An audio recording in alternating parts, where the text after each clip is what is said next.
മുമുക്ഷുത്വം മഹാപുരുഷ സംശയം. മനുഷ്യത്വം ആദ്യം മനുഷ്യജീവൻ കിട്ടണം. അത് കഴിഞ്ഞ് മുമുക്ഷുത്വം മോക്ഷമയം പോയാൽ എനിക്ക് മോക്ഷം വേണം എന്നൊരാഗ്രഹം.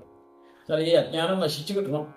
ഈ സംസാരത്തിൽ കിടന്ന് പോരാൻ വയ്യ ഇനി എന്ന് തോന്നി അതിൽ നിന്ന് രക്ഷപ്പെടാൻ ഇതിൻ്റെ യഥാർത്ഥ സ്വരൂപം പറഞ്ഞ് കൃതകൃത്യനാവാൻ ആഗ്രഹം ഉള്ളിൽ വേണം. ആഗ്രഹമൊന്നും വരരുത്, പക്ഷേ ഈ ആഗ്രഹം നല്ലതാണ്. അങ്ങനെ വന്നാൽ പിന്നെ നമുക്ക് വഴി കാണിച്ചു തരുന്നത് ഗുരു വേണം. മഹാപുരുഷ സംശയം ഇങ്ങനെ 3 എണ്ണം കിട്ടിക്കഴിഞ്ഞാൽ അയാൾ ധന്യനായിരുന്നു. അപ്പോൾ ഇത് വളരെ വളരെ അപൂർവമായിട്ട് കിട്ടുന്ന ജന്മമാണ് മനുഷ്യൻ.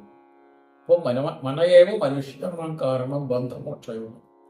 നമ്മുടെ ബന്ധത്തിനും മോക്ഷത്തിനും കാരണമായിട്ടുള്ളത് നമ്മുടെ മനസ്സാണ്. മനസ്സ് ശരിയായതാണെങ്കിൽ, മനസ്സ് ശുദ്ധമായി കഴിഞ്ഞാൽ നമുക്ക് വളരെ എളുപ്പമൊന്നുമില്ല. മനസ്സിൽ അശുദ്ധിയുള്ള മനസ്സാണെങ്കിൽ ഒരു കാലത്തും അത് രക്ഷപ്പെടാനും പോകുന്നില്ല.